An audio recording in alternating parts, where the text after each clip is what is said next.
आउज़ुबिल्लाहिमिनश्शैतानिर्रजीम बिस्मिल्लाहिर्रहमानिर्रहीम रब्बिज़िदनीइल्मा। तो structure of nephron से स्टार्ट ले लेते हैं हम आज। तो किडनीज़ में हमारे पास मिलियंस ऑफ फंक्शनल यूनिट्स होते हैं, उनको हम नेफ्रॉन्स कहते हैं। 1 मिलियन एक किडनी में होती है, मतलब 2 मिलियन हमारे 2 किडनीज़ में हैं। तो ईच किडनी आते तो 1 मिलियन, अगर बोथ किडनी आते तो 2 मिलियन से, ठीक है। अप्रॉक्सीमेटली 2 मिलियन, क्योंकि अबाउट है, एग्जैक्ट नहीं लिखा हुआ।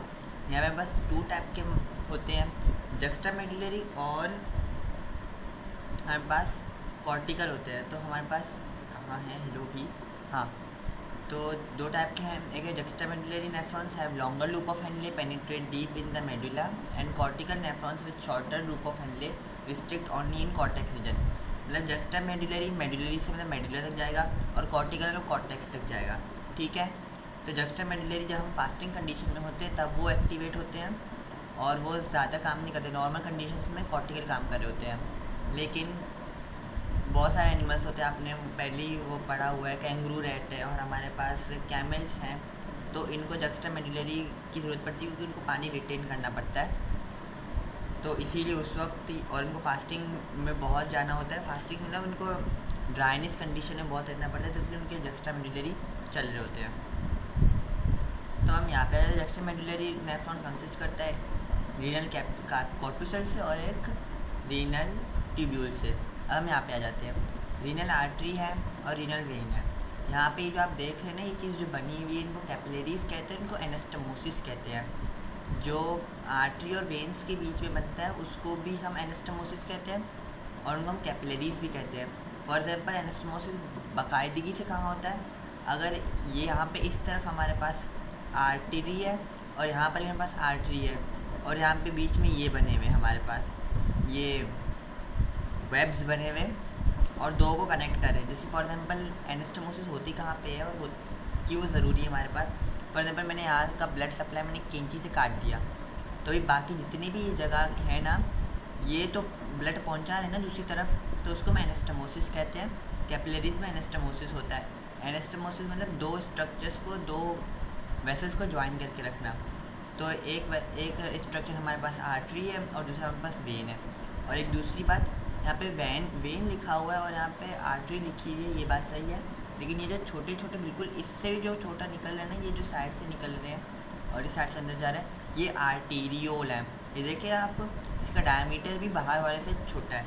और ये वेन्यूल है, ये आर्टीरियोल है, सही है। तो हम यहाँ से स्टार्ट करते हैं। रीनल आर्टरी दो में हो जाता है, एफरेंट आर्टरी, इफरेंट आर्टरी। तो हम एफरेंट आर्टरी से स्टार्ट करते हैं। ये जो यहाँ पे गुच्चा नज़र आ रहा है, इसको हम ग्लोमेरुलस कहते हैं, इस गुच्चे को। ये ग्लोमेरुलस के पीछे एक हमारे पास थिन शीट बनी हुई थी, ये जो हमारे पास बनी हुई है इसको हम बॉमेंस कैप्सूल कहते हैं, ये लिखा हुआ है बॉमेंस कैप्सूल। और ये हमारे पास जो यहाँ एंटर हो रही है, एफरेंट आर्टीरियोल एंटर हो रही है, जो यहाँ से बाहर स्ट्रक्चर जा रहा है ना, तो ये इफरेंट आर्टीरियोल है। बॉमेंस कैप्सूल के बाद हमारे पास प्रॉक्सिमल कॉन्वोल्यूटिव ट्यूब्यूल होता है। प्रॉक्सिमल मतलब P फॉर पिछला, D फॉर दूसरा, P फॉर पिछला, D फॉर दूसरा।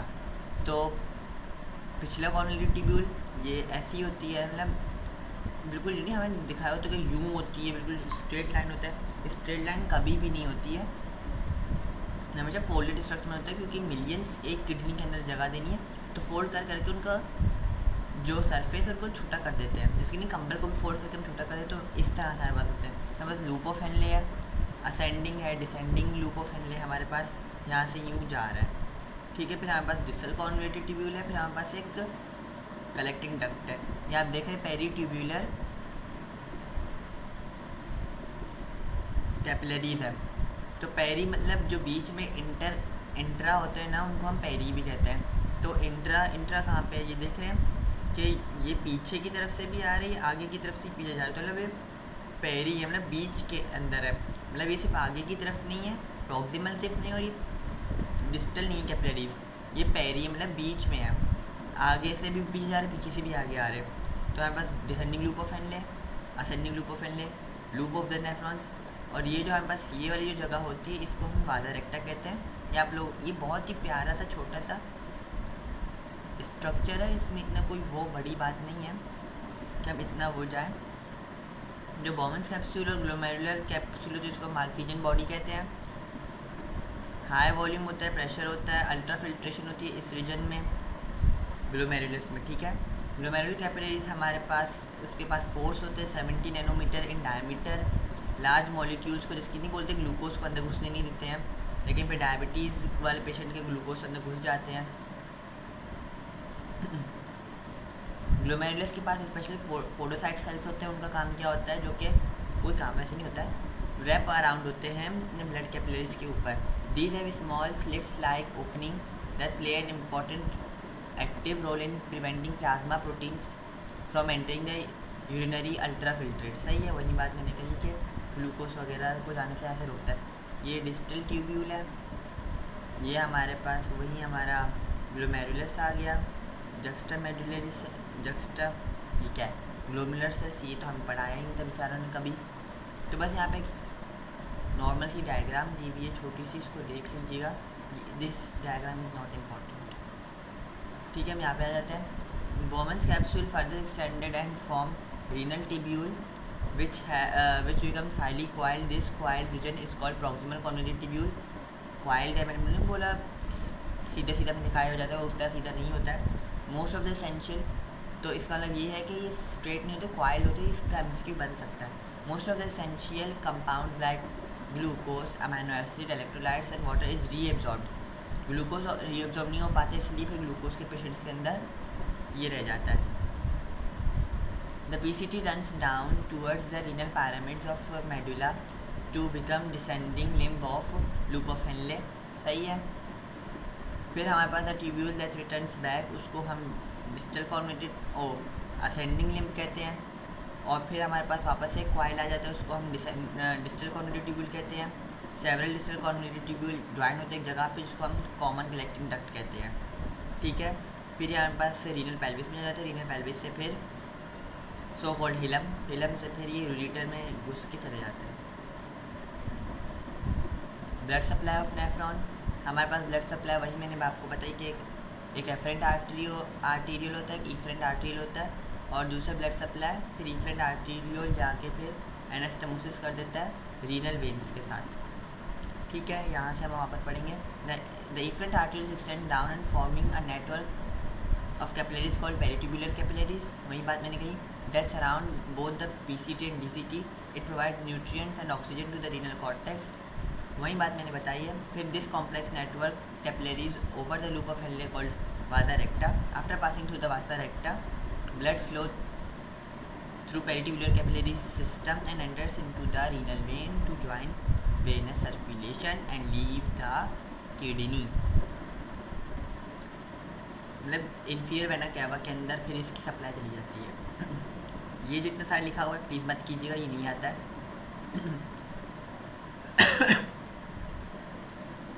फंक्शंस ऑफ किडनी, पहले हम ये जनरल पढ़ लेते, फिर नीचे वो हमारे पास उसको हम ओवरव्यू ले लेंगे, ठीक है। होम्योस्टैटिक ऑर्गन है, इंपॉर्टेंट होम्योस्टैटिक ऑर्गन है। बाकी हमारे पास स्किन वगैरह भी, लेकिन ये भी हमारे पास होम्योस्टैटिक ऑर्गन है। ये फिल्टर करती है हमारे ब्लड को, एक्सक्रीट करती है वेस्ट को, एक्स्ट्रा फ्लूइड को। एक्स्ट्रा फ्लूइड हमारे पास वहीं पानी वगैरह है, उसको एक्स्ट्रा अमाउंट में पड़ी हुई है, वो हमारे ब्लड को थिन कर रही है, तो उसकी इतनी ज़रूरत हमें थोड़ी है, तो उसको भी निकाल देना, ब्लड के अंदर से उसको अलग कर देना। किडनी एंडोक्राइन ऑर्गन है, ये सम वाइटल हार्मोन्स रिलीज करवाती है। एक रेनिन है जो कि ब्लड प्रेशर को, रास सिस्टम आपने पढ़ा होगा, ये वही रास सिस्टम का रेनिन है, तो आपको पता है कि ब्लड प्रेशर को कैसे मेंटेन रखती है रास सिस्टम, आगे भी हम उसको पढ़ लेंगे। और एरिथ्रोपोइटिन हमारे पास ये खून बनाती है, कैसे खून बनाती है, विटामिन D3, इसको इतना मैं लंबा नहीं लेके जाने वाला, आप लोग भी काम करनी है इंशाल्लाह यूनिवर्सिटी में जब आप आएंगे। स्पेशल SIUT तो आप लोग को पूरा मैकेनिज्म पढ़ाया जाएगा MBBS वालों की तरह। Kidney produces an active form of vitamin D3 which helps to absorb calcium and phosphorus in our bones. सही बात है। These important minerals keep bones strong, पता है हमें। Kidneys balance the pH of our body, ये वही बहुत फालतू बात। और फिर bicarbonate from the urine back to the blood and by secretion of, bicarbonate को वापस जज्ब कर लेती है और जो सिक्रीशन करवा देती है कि मतलब जाओ भाई तुम यूरिन से ही निकल के बाहर निकल जाओ, हमें तुम्हारी इतनी ज़रूरत नहीं है। Kidney regulates the water balance by producing dilute and concentrated urine according to the external environmental temperature changes, glomerular filtration, selective reabsorption and tubular secretion. इतना ज़्यादा हम पढ़ने वाले नहीं पढ़ने वाले, लेकिन किडनी रिसीव करते हैं हम पास 180 litres of blood bye circulation in 24 hours, और हम पास 2.5 लीटर यूरिन बनाती है 24 आवर्स के अंदर इन नॉर्मल क्लाइमेटिक कंडीशंस में। ठीक है, कितना लीटर आ रहा है, इसको हाईलाइट कर दे, इसको हाईलाइट कर दे और इसको हाईलाइट कर दे, बाकी इसको छोड़े। हाँ, इसको एक बार पढ़ लेते हैं हम।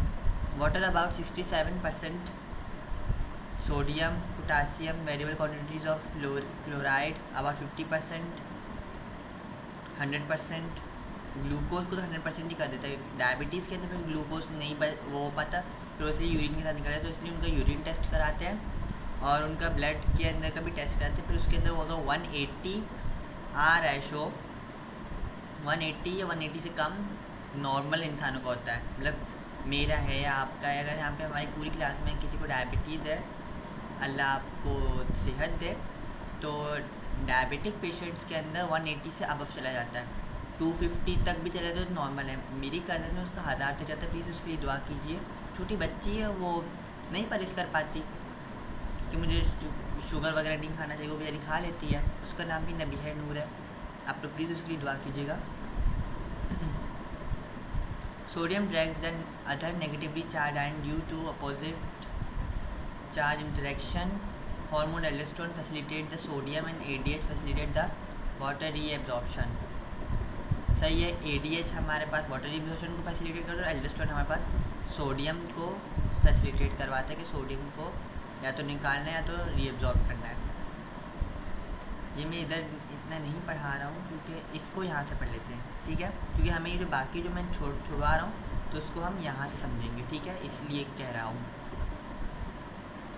Ascending limb cells have specialized ionic co transporter protein, each allow 1 sodium and 1 potassium and 2 chloride ions, hence allows a lot of ions to move out from the entire limb। सही है। When these ions are actively reabsorbed from ascending limb and accumulated medulla, इतना लंबा इसको छोड़े, अभी हम इसको ये कर लेते हैं कि एक्यूमुलेट हो जाते हैं मेडुला के अंदर और मेडुला के जो इन्वायरमेंट है उसको हाइपरटोनिक कर देते हैं। अब क्या करना है, ये मूवमेंट ऑफ आयंस को फैसिलिटेट कराया जाता है स्टेरॉइड बेस्ड हार्मोन, जिसको हम एल्डोस्टेरोन कहते हैं, जो कि कॉर्टेक्स रीजन से एड्रिनल ग्लैंड के रिलीज होता है। Movement of water ions is facilitated bye anti diuretic hormone ADH। Anti diuretic hormone अगर आप लोगों को पता हो तो ये ADH का हार्मोन सीक्रेट होता है पिट्यूटरी ग्लैंड से, ठीक है। तो जब वो आएगा हमारे नर्वस सिस्टम वाला चैप्टर, तो आई प्रॉमिस कि आप लोगों को उसको इतना लंबा लंबा रट्टा नहीं लगाना पड़ेगा, उसको पूरा जो जितने भी हार्मोन्स हैं, जितने भी न्यूरो ट्रांसमीटर्स हैं, उन सबको हम न्यूमोनिक्स के अंदर करेंगे और आपको बहुत मज़ा आएगा नर्वस कोऑर्डिनेशन में, फेवरेट चैप्टर आपका बन जाएगा। इस facility bye anti diuretic hormone secrete from posterior lobe of pituitary gland. Another compound that increase osmotic gradient in inner medulla is urea. ये वो रट्टे वाली बात है कि एल्डोस्टेरोन क्या काम कराता है, एल्डोस्टेरोन कौन सा बेस्ड हार्मोन है, एंटी डायूरेटिक हार्मोन कहाँ से रिलीज होता है, इसका काम क्या होता है, ये चीज़ है, ठीक है। This process called counter current multiplier. Now there is another counter current mechanism performed in between nephron, loop of Henle and peritubular capillaries और वाजा रेक्टा। ये हम यहाँ पे पढ़ेंगे। असेंडिंग लिम्ब में क्या हो रहा है, काउंटर करंट एक्सचेंज क्या है, ये आप लोग प्लीज़ एक बार रीड आउट कर लीजिएगा। अब हमारे पास यहाँ पे आते हैं, ब्लड आया है यहाँ पे एंटर हुआ ग्लोमेरुलस, फिर वो बॉमस कैप्सूल वगैरह वगैरह। तो यहाँ पे इस फिल्टर्ड कंपोजिशन में बस क्या क्या है, वाटर है, सॉल्ट है, बाइकार्बोनेट है, ये सारा यहाँ पे आके अंदर जा रहा है। रीअब्जॉर्प्शन हमें पिंक से दिखाया हुआ, सिक्रीशन हमें यहाँ पे ब्लू से दिखा। सिक्रीशन मतलब वापस से यूरिन में एंटर हो रहा है और रीअब्जॉर्प्शन मतलब यूरिन से बाहर निकल के ब्लड में जा रहा है, ठीक है। तो हमारे पास न्यूट्रिएंट्स यहाँ पे रीअब्जॉर्ब हो रहे हैं, NaCl रीअब्जॉर्ब हो रहा है, वाटर रीअब्जॉर्ब हो रहा है, बाइकार्बोनेट रीअब्जॉर्ब हो रहा है। सम ड्रग्स एंड पॉइजन्स हमारे पास यहाँ पे सीक्रेट हो रहे हैं और H पॉजिटिव हमें हमारे पास सीक्रेट हो रहा है। इसलिए हम जो बोलते हैं ना कि यूरिन का पीएच एसिडिक होता है, तो स्लाइटली एसिडिक होता है, तो उसके अंदर वाटर भी है, तो स्लाइटली एसिडिक का मतलब क्या है कि उसके अंदर H पॉजिटिव आयन्स है, जिसकी वजह से वो एसिडिक होता है इन नेचर। वापस ही ड्यूको फैलने में हमारे पास असेंडिंग ड्यूको फैलने में हमारे पास वाटर रीअब्जॉर्ब हो रहा है, नहीं डिसेंडिंग में वाटर रीअब्जॉर्ब हो रहा है, असेंडिंग में NaCl रीअब्जॉर्ब हो रहा है, वापस NaCl रीअब्जॉर्ब हो रहा है, और वापस जब ऊपर चल जाता है तो according to need for the body, कि बॉडी को क्या चाहिए उस हिसाब से फिर वापस से पोटासियम रीअब्जॉर्ब होता है, नहीं पोटासियम सिक्रीट होता है, H पॉजिटिव सिक्रीट होता है डिसल ट्यूब्यूल में, NaCl रीअब्जॉर्ब होता है, वाटर रीअब्जॉर्ब होता है, HCO3 रीअब्जॉर्ब होता है कलेक्टिंग डक्ट में। फिर यहाँ पे जो फाइनल जो आता है ना कि यहाँ से हमें क्या क्या चीज़ें सिक्रीट करानी है और क्या क्या चीज़ें रीअब्जॉर्ब करनी है, वो कलेक्टिंग डक्ट में वापस से आ जाता है। यहाँ पे ये कार्टस बोल रहा हूँ, कार्टिस लगाया हुआ है, मेरे पास कॉर्टेक्स और मेडुला लगाया हुआ है, तो हमारे पास ये वाला जो स्ट्रक्चर दिया हुआ है जक्स्टा मेडुलरी का दिया हुआ है, ये कॉर्टिकल नेफ्रॉन का नहीं दिया हुआ है।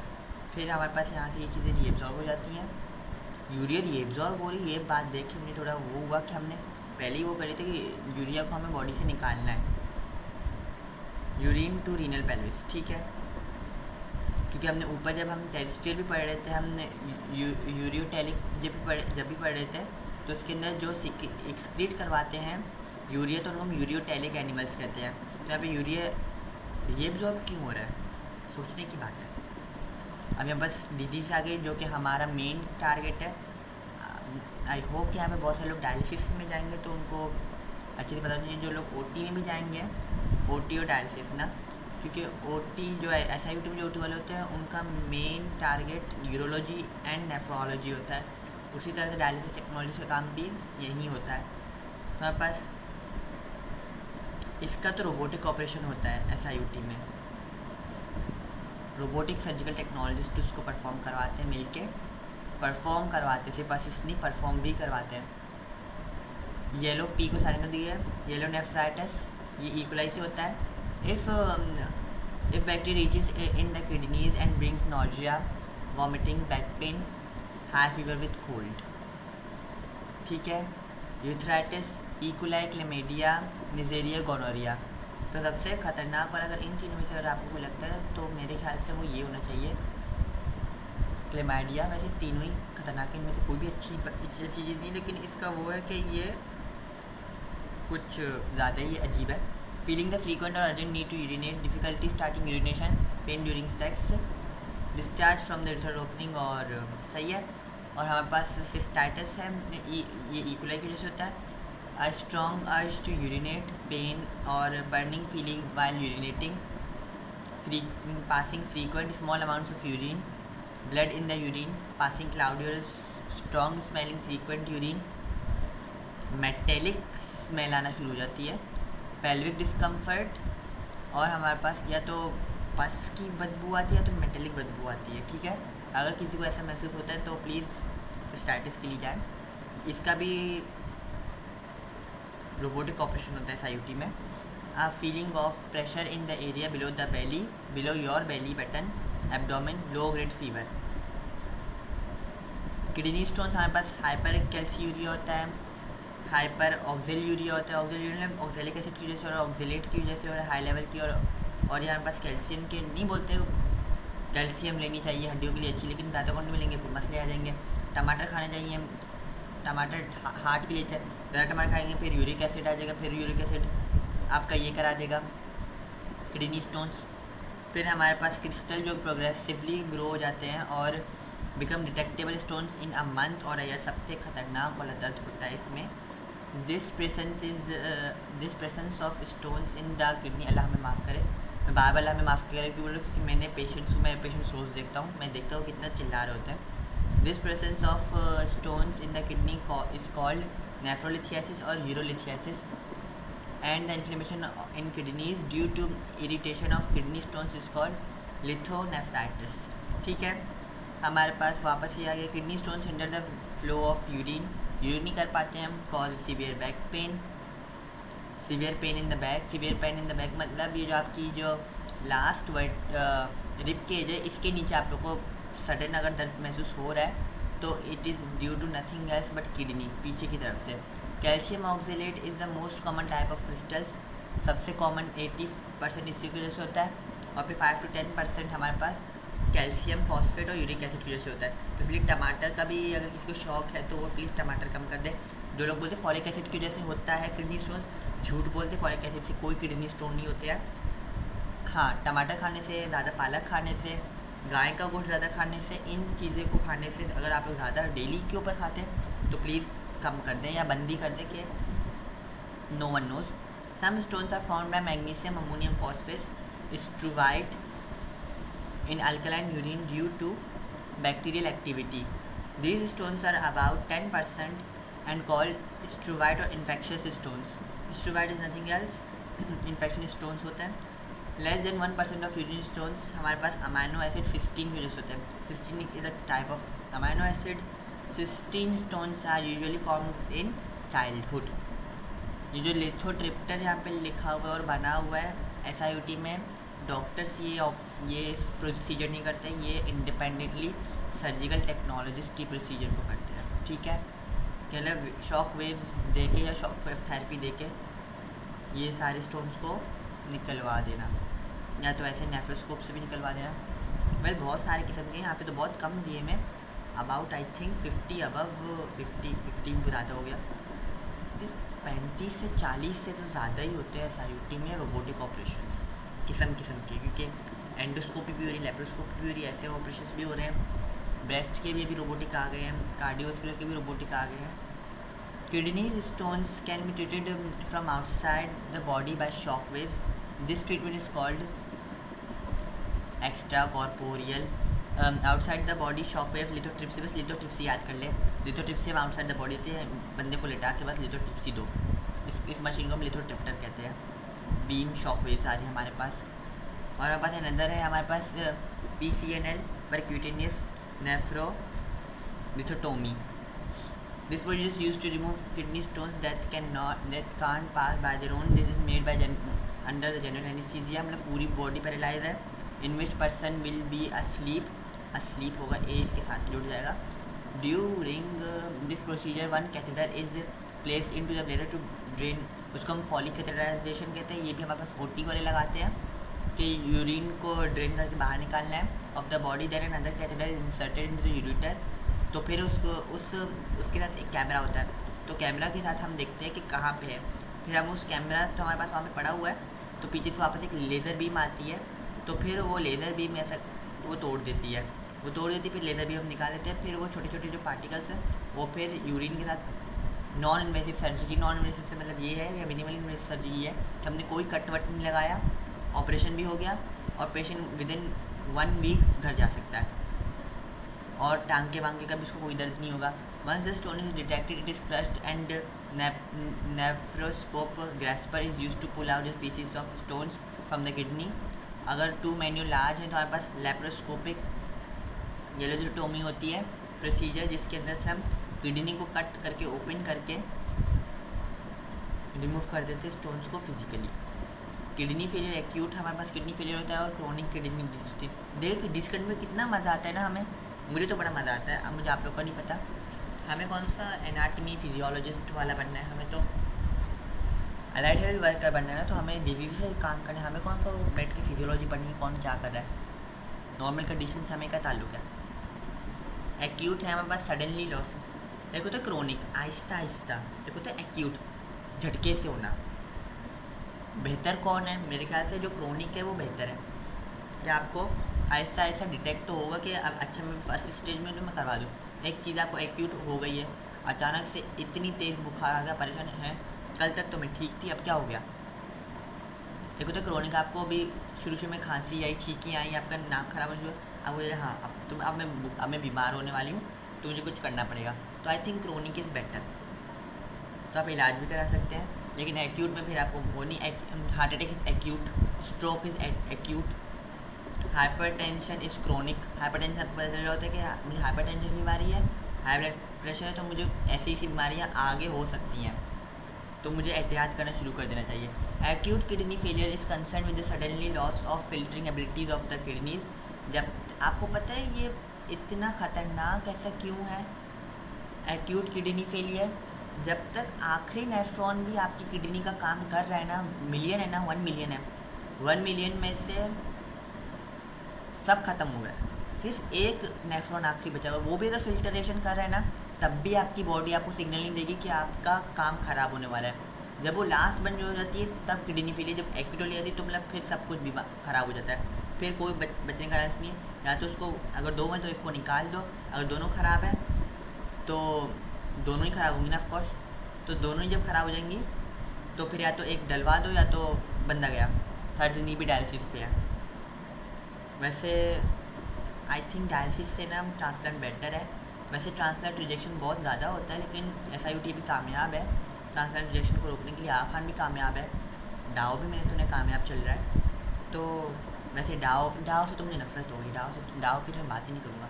Who are already having renal abnormalities and hospitalised ने हमारे पास could cause failure or blood due to injury, heart attack, liver failure, severe allergic condition and sudden dehydration due to sweating और excessive urination, urinary tract obstruction due to stones और any infection. सही है, मतलब अगर पहले से अगर किसी को ऐसी कोई बीमारियाँ हैं तो उसको ये ज़्यादा हो सकता है। क्रॉनिक ग्रेजुअल लॉस होता है किडनी फंक्शन का, इनिशियली दिस नो सिम्टम्स, फिर पीरियोडिक ब्लड और यूरिन टेस्ट इंडिकेट करते प्रॉब्लम को, fatigue, short breath, swollen hands और फीट, इसको हम इडीमा कहते हैं, उसके अंदर फ्लूइड भरना शुरू हो जाता है। तो मतलब वो किडनी है ना वो आपका फिल्ट्रेशन नहीं कर पा रही, तो जितना भी एक्स्ट्रा पानी है वो यूरिन से नहीं निकल पा रहा है, तो इसलिए वो फिर हाथ और पाँव में जाके जमा शुरू होता है और वो फूल जाते हैं। Blood in urine, this causes the causes are hypertension, वापस से हाई ब्लड प्रेशर, हाइपरग्लाइसीमिया, आपके शुगर लेवल्स बहुत हाई जा रहे हैं, और ये हमारे पास high cholesterol, cyst develop inside the kidney stones and inflammation. Dialysis करवाते हैं हम, हेमोडायलिसिस होती है, कंटिन्यूअल रीनल रिप्लेसमेंट थेरेपी होती है, पेरिटोनियल डायलिसिस होती है। इनके अगर वो पढ़ने होंगे तो आप लोग प्लीज़ पढ़ लीजिएगा। हेमोडायलिसिस क्या होती है, कंटिन्यूअल रीनल रिप्लेसमेंट थेरेपी क्या होती है, पेरिटोनियल डायलिसिस क्या होती है, लेकिन आप कहते हैं तो मैं एक बार पढ़ लेता हूँ। हेमोडायलिसिस हमारे पास एक मशीन है जो कि आर्टिफिशियल किडनी के तौर पर काम करती है, सेमी परमीबल होती है, ये हमारी चीज़ों को, हमारे खून को साफ करके वापस से ले जाती है और नाइट्रोजनस वेस्ट को रिमूव कर देती है। ठीक है,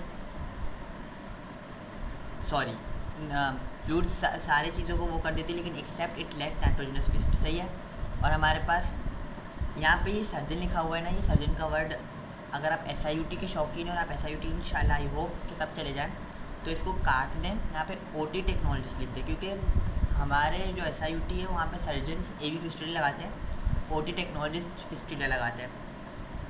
make a small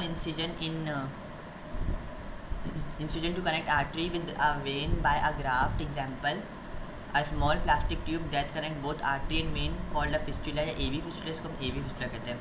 When the circuit is completed, 2 needles are inserted into the AV fistula. The one needle एक जाता है आर्टरी के अंदर, वो सारा खून वगैरह वो करके फिर वेन के अंदर, ये वही काम लिखा हुआ है, इसको भी एक बार पढ़ लीजिएगा, इसमें कोई इतनी वो वाली बात नहीं है। जो हेमोडायलिसिस होती है, SIUT ने बहुत ज़्यादा बच्चों को देखा है कि उनको बहुत ज़्यादा बच्चे हैं, बड़े लोग बहुत कम हैं, बच्चे हद से ज़्यादा हैं, तो इसलिए कज़न मैरिज से परहेज़ कीजिए। अगर कोई फूफो का बेटा, मामू का बेटा या खाला का बेटा आ रहा है तो उसको प्लीज़ शटअप कॉल दीजिए। और वैसे भी आप लोगों के पास तो एक रोने का की है, तो आप लोग नहीं चाहते हैं कि कज़न मैरिज की वजह से कोई थैलेसीमिया की बीमारी या किडनी डिजीज़ की बीमारी आपके बच्चों को ना गुजरना पड़े, तो प्लीज़ परहेज़ कीजिए। तो फर्स्ट कज़न से परहेज़ कीजिए। Haemodialysis is normal performed as 4 hour treatment, 3 hours बोलो 3 times a week। The complication in the process में include risk of blood infection, thrombosis, blood कहीं पर क्लॉट हो जाएगा, internal bleeding due to added anticoagulant. सही है, हिपेरिन हमारे पास anticoagulant होता है, ब्लड को कोगुलेट होने नहीं देता है। यहाँ पे इसका वो लिखा हुआ है कैसे मकंदन काम करता है, देख लीजिएगा। और अब हमारे पास आता है कंटिन्यूअल रीनल रिप्लेसमेंट थेरेपी, जो कि सेम है हमारे पास। ये इनके पास क्या है, 24 घंटे तक होता है, 1 a day होता है, व्हेन स्टार्टेड पूरा एक 24 घंटे तक चला होता है, इसीलिए हेमोडायलिसिस बेटर है CRRT से। पेरिटोनियल डायलिसिस है हमारे पास, ये एब्डोमिन जो हमारे पास ये है ना, यहाँ पे घुसाया जाता है। एक और हमारे पास होता है वो हम यहाँ पे लगाते हैं, हार्ट के पास ना, हार्ट के पास नहीं, राइट साइड ऊपर की तरफ, यहाँ पे हम क्लेविकल की सब क्लेविकल जो मिड क्लेविकुलर रीजन है, एक यहाँ पर भी लगाते हैं और यहाँ पर भी एक लगाते हैं। और as I said before, SIUT में ये काम OT वाले करते हैं।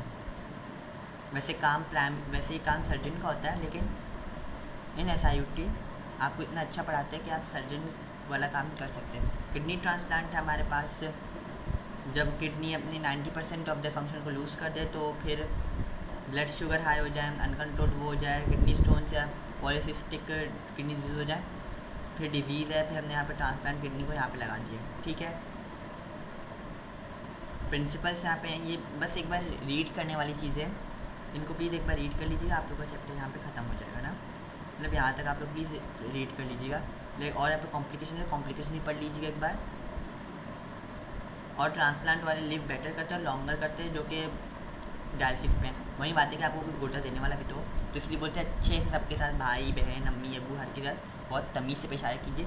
कभी भी किसी की गुर्दे की ज़रूरत पड़ सकती है, अल्लाह ना करे, लेकिन बना के रखनी चाहिए, कभी बिगाड़ना नहीं चाहिए कि टिंडे की सब्ज़ी के ऊपर आप लड़ी अम्मी से, ऐसा नहीं करना चाहिए ना। वो बेचारी तो खा रही हैं, उनको कौन सा शौक है बनाने का। Like wise if the body temperature rises 37 degree Celsius to 42 degree Celsius, hyperthermia, ये वही रीड वाली बात है, यहाँ से हम पढ़ लेते हैं। एक्टोथर्म होता है जो कि एक्सटर्नल बॉडी टेम्परेचर को और इंटरनल बॉडी टेम्परेचर को दोनों को इक्विलिब्रियम में लेके चलते हैं ताकि उनको कोई प्रॉब्लम ना हो। इनके पास हमारे एग्जाम्पल्स हैं इन्वर्टिब्रेट्स, फिशेस, एम्फीबियंस और रेप्टाइल्स। यहाँ पास जवाब होते हैं ट्रॉपिक में और ओशियंस में हमारे पास हो सकते हैं। जो अपना कांस्टेंट इंटरनल टेम्परेचर रखते हैं, अपने बाहर वाले के साथ नहीं रख पाते हैं, चेंज नहीं कर पाते एक्सटर्नल के साथ, तो उनको हम एंडोथर्म्स कहते हैं या होम्योथर्म्स कहते हैं, जो कि हमारे पास फिर हमारे मैमल्स आ जाते हैं इस एग्जाम्पल में। Some animals are called heterothermic animals. These animals can switch between homeotherms and endotherms. ये हमारे पास बस इसकी एग्जाम्पल्स हैं, हमारे पास वो कर लेते हैं। Bats and hummingbirds go into what is known as torpor और बेयर्स हाइबरनेट में चले जाते हैं। और हमारे पास एक और मछली भी होती है, वो भी मिट्टी के अंदर जाके अपने आप को हाइबरनेशन में डाल देती है ताकि उसको मसले ना हो। तो हमारे पास हाइबरनेशन वगैरह जो प्रोसीजर्स हैं वो हेट्रोथर्मिक एनिमल्स कहते हैं। थर्मोरेगुलेशन इन ह्यूमन का 37 डिग्री सेल्सियस है। ये थर्मोजेनेसिस के साथ अपना एडजस्ट करा देता है कोल्ड और हॉट एनवायरनमेंट को। ये हमारे पास ब्रेन हाइपोथैलेमस से चल रहा होता है। मैंने आप लोगों को एरेक्नॉइड एसिड, पायरोजेंस वो सब पढ़ाया था ना, तो ये वही यहाँ पे हिसाब चल रहा है।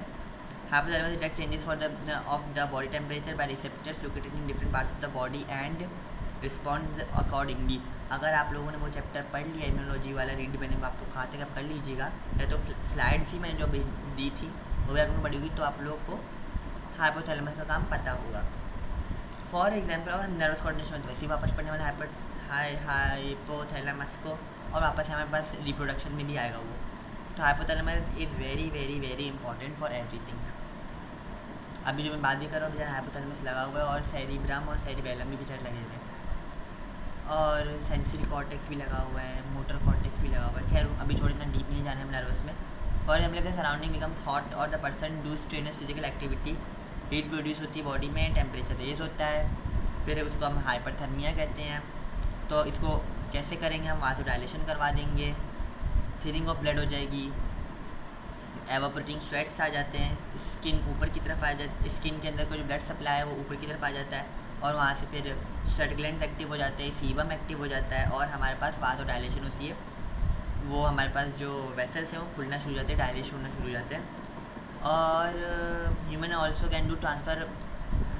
Can also transfer heat by conduction and convection as well. Conduction means ये हमने फिजिक्स में, अगर आप लोगों ने सही से पढ़ा हो तो आपको पता होगा, फिर मैं एक बार पढ़ लेता हूँ।